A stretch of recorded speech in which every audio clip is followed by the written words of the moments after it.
So how did we get all these talking animal people in the first place?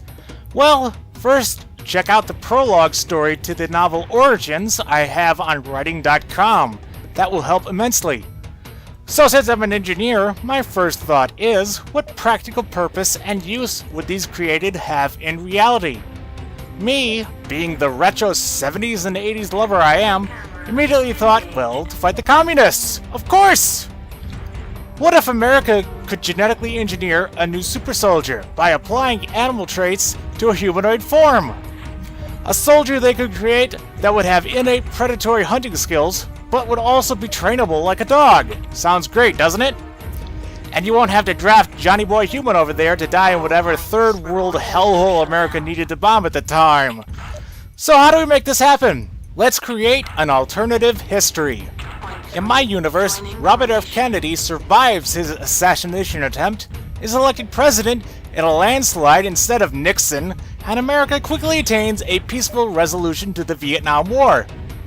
Now that the federal budget wasn't sinking so much money into the military, RFK invests as much as he can into the space program to continue his brother's legacy.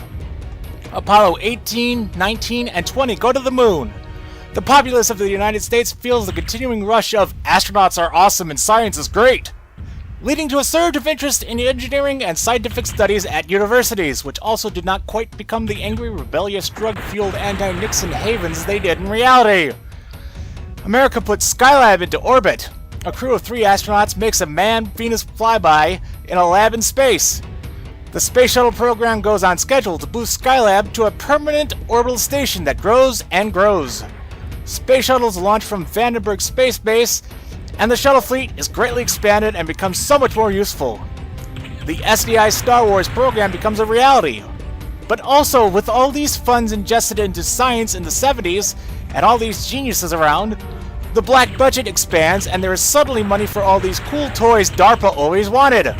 One of which is teleportation, which doesn't seem to be all that useful. The ending gates seem to always be in random empty space because there's a lot of goddamn space in space. They can't even send automated robot probes through because there would be no way for the probe to triangulate its coordinates to Earth, and it would take a friggin' long time at the speed of light anyway for those transmissions to get back. But then, by the stroke of Zeus, a portal opens onto a barren but inhabitable rock world. And suddenly, all at once, the military-industrial complex realizes this would be the ultimate Area 51. They would have absolute control over who sees what and who goes where. So the Americans construct a vast technological research facility on this other planet, calls it New Frontier, and puts all their super-duper secret stuff there, where no one can find it except those who are authorized. They essentially construct a Black Mesa-style installation on this new planet. So the genetic engineering and hybrid animal soldiers are just one of many, many projects undertaken at New Frontier. Other things include military lasers, psionics, advanced materials, nanotech, refined teleportation, faster-than-light super colliders, and everything that would make a nerd drool. The project to create animal-human hybrids is Project Genesis because it has to be named that. And they start creating these animal people. To get them to sapiens, however, some crossover work with the psionics team was required, which made these initial animal people not only superhuman in strength, but also in intellect and cunning. And some of the initial creations exhibited psychic powers.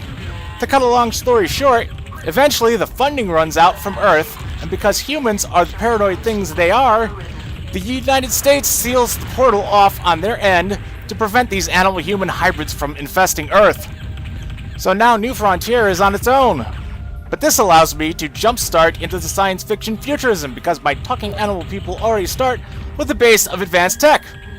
So these created know nothing of primitive life. They also have innate respect for the humans because they actually know who created them, which ironically makes humans the wise old race here. So now we have this giant, isolated, super high-tech research lab populated by talking animal people and humans, and with an armory that would make RoboCop jealous. Where do we go from here? Well, stay tuned!